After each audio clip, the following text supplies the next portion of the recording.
Hello everyone, আমার আজকের lunch থালিতে তোমাদের সবাইকে স্বাগতম। তো আমার আজকের লাঞ্চ থালিতে থাকছে গরম ভাতের সাথে স্যালাড, আর আছে মিষ্টি কুমড়ো ভাজা, মিষ্টি কুমড়ো পাতা বাটা, আর আছে এখানে পোনা মাছ আলু দিয়ে ঝোল, আর আছে কই মাছ কচুর ছড়া দিয়ে ঝোল, আর আছে মুসুর ডাল কুমড়োর ডগা দিয়ে। তো আমার আজকের লাঞ্চ থালিটা আশা করি তোমাদের ভালো লাগবে। তো চলো আমি আজকে লাঞ্চ থালিতে যা যা দিয়েছি তা সব কিছু রান্না করে দেখাচ্ছি। তো চলো রান্নাটা চটপট সেরে নেওয়া যাক। তো প্রথমে আমি কুমড়োর ডগাগুলো কেটে নিচ্ছি, আর মিষ্টি কুমড়োটা আমি আগেই কেটে নিয়েছিলাম, এখন আমি কুমড়োর ডগাটা কেটে নিচ্ছি। তারপর কয়েকটা আলু কেটে নেব।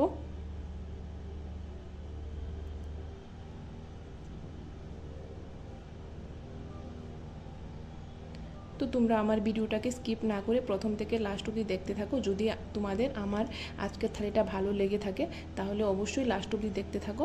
আশা করি তোমাদের রান্নাটাও ভালো লাগবে। আর যদি তোমরা রান্নাটা না দেখো তাহলে তোমরা থালিটা দেখে অবশ্যই এর স্বাদটা কিছুই বুঝবে না। তো তোমরা দেখতে থাকো প্রথম থেকে লাস্ট অবধি। তো এই যে দেখো আমি কিন্তু সব সবজি কেটে নিয়েছি, এর মধ্যে আমি কয়েকটা আলু কেটে নিয়েছি, আর মিষ্টি কুমড়োগুলি ছোট ছোট করে কেটে নিয়েছি আমি ভাজা করব। আর এখানে মিষ্টি কুমড়োর ডগা কেটেছি, আর কচি পাতাগুলো আমি নিয়েছি বাটা করব। তারপর প্রেসার কুকারের মধ্যে আমি জলটা আগেই বসিয়ে রেখে দিয়েছিলাম, এখন মসুর ডালটা ধুয়ে দিয়ে দিয়েছি। তারপর এর মধ্যে একটু লবণ দিয়ে ঢাকনাটা বন্ধ করে আমি 1 সিটি আসা অবধি অপেক্ষা করব।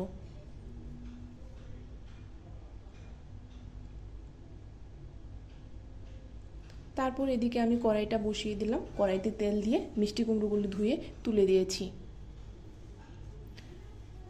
তারপর এর মধ্যে আমি একটু হলুদ দিয়ে 60-70% মতো ভাজা করে নেব। তারপর লবণটা দেবো, লবণটা আগে দেবো না, লবণ দিলে কুমড়োগুলো এমনিতেই গলে যাবে, তাই লবণটা এখন দিচ্ছি না, আমি হলুদটা দিয়ে এখন একটু ভাজা করে নিচ্ছি।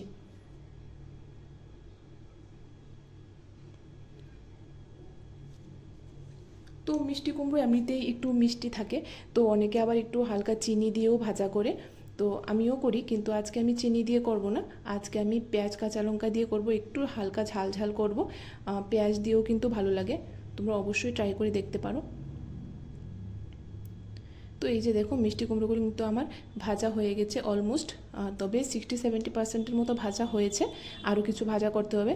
তারপর আমি এর মধ্যে দিয়ে দিয়েছি পেঁয়াজ কুচি, কাঁচা লঙ্কা কুচি, আর দিয়েছি কারি পাত্তা, আর এখন আমি লবণটা দিয়ে দিলাম। তো এখন আমি কমপ্লিট ভেজে নেব।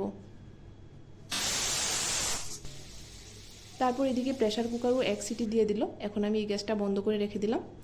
তারপর আমি কুমড়োর ডগাগুলি একটু জলে ভিজিয়ে রাখছি, কারণ ডগাগুলো কালকের কাটা, মানে কালকে বাজার থেকে এনেছে, তো আমি আজকে কেটেছি। একটু চুপসে গেছে, তাই জলে কিছুক্ষণ ভিজিয়ে রাখলে ফুলে উঠবে, দেখতে ভালো লাগবে, তাই আমি কিছুক্ষণ ভিজিয়ে রাখছি।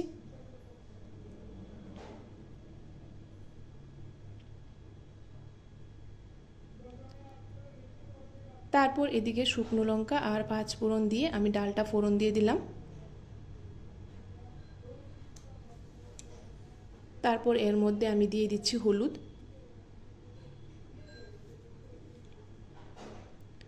তো হলুদ দিয়ে কিছুক্ষণ আমি ফুটতে দেব, যাতে হলুদের কাঁচা গন্ধটা চলে যায়। তারপর আমি কুমড়োর ডগাগুলো তুলে দেব।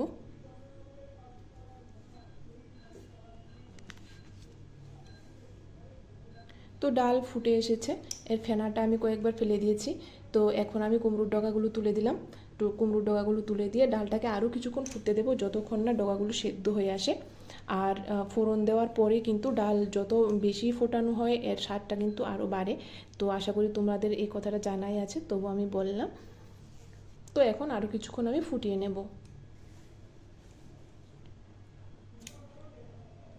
তারপর এদিকে আমি ভাতের হাঁড়িটাও বসিয়ে রেখে দিয়েছিলাম, জল গরম হয়ে গেছে, এখন আমি চালটা ধুয়ে তুলে দিচ্ছি।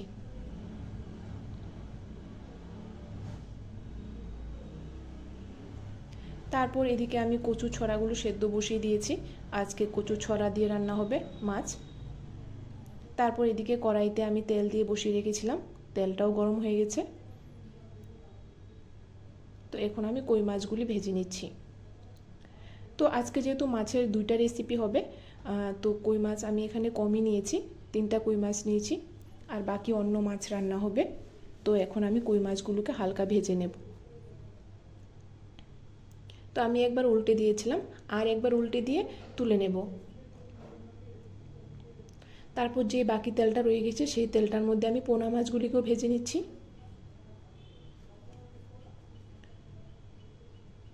তো এই যে দেখো, এদিকে কিন্তু ছড়াটা আমার কমপ্লিট সিদ্ধ হয়ে গেছে। এখন আমি নামিয়ে এর জলটা ঝাড়ে তারপর আমি ভালো করে ছুলে নেব।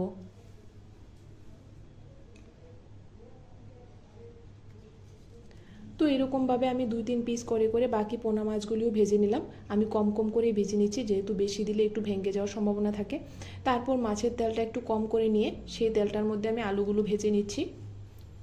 তো আলুগুলো একটু ভেজে নিয়ে মশলা দিয়ে ভালো করে কষিয়ে একটু জল দিয়ে সেদ্ধ করার পর আমি কড়াইতে তেল 5 ফোড়ন দিয়ে দিয়েছি। এখন ফোড়ন দিয়ে দেব।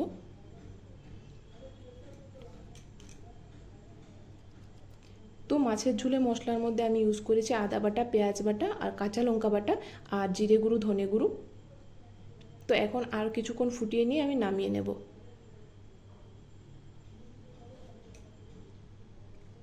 তারপর মাছের ঝোলটা নামিয়ে নিয়ে কড়াইয়ের মধ্যে আর একটু তেল দিয়ে আমি ছড়াগুলো একটু ভেজে নিচ্ছি হলুদ লবণ মেখে। তারপর এর মধ্যে সিম মশলা দিয়ে কষিয়ে নিয়ে একটু ফুটিয়ে নেব। তারপর এর মধ্যে আমি মাছগুলো তুলে দিয়েছি। তো মাছগুলো সহ আর একটু ফুটিয়ে নিয়ে সেমভাবে আমি ফোড়ন দিয়ে দেব।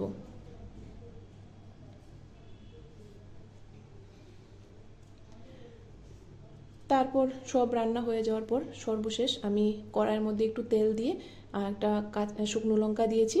তারপর দিয়েছি এর মধ্যে কালো জিরে। তো কালো জিরেটা একটু ভাজা ভাজা হয়ে সুন্দর গন্ধ নাকে আসার পর আমি এর মধ্যে যেই কুমড়ো পাতাগুলো রেখেছিলাম সেগুলোকে আমি সেদ্ধ করে পেস্ট করে দিয়ে দিয়েছি। আর মধ্যে দিয়েছি একটু লবণ। এখন আমি ভালো করে কষিয়ে নেব।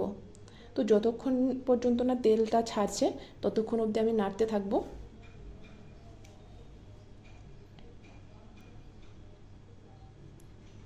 তো তারপর আমি লাঞ্চ থালিটা রেডি করে তারপর আমি এখানে দিলাম স্যালাড, আর দিলাম মিষ্টি কুমড়ো ভাজা আর মিষ্টি কুমড়ো পাতা বাটা। তারপর দিলাম এখানে পোনা মাছের ঝোল আলু দিয়ে। তারপর দিলাম এখানে ছড়া কচুর ঝোল কই মাছ দিয়ে। তারপর দিয়েছি এখানে মসুর ডাল কুমড়োর ডগা দিয়ে। তো আমার আজকে লাঞ্চ থালিতে এতটুকুই ছিল। তো আশা করি তোমাদের অবশ্যই ভালো লেগেছে। যদি ভালো লেগে থাকে তাহলে একটা লাইক দিয়ে পাশে থেকো। তো আজকের জন্য টাটা, আবার দেখা হবে অন্য কোনো ভিডিওতে। তোমরা ভালো থেকো।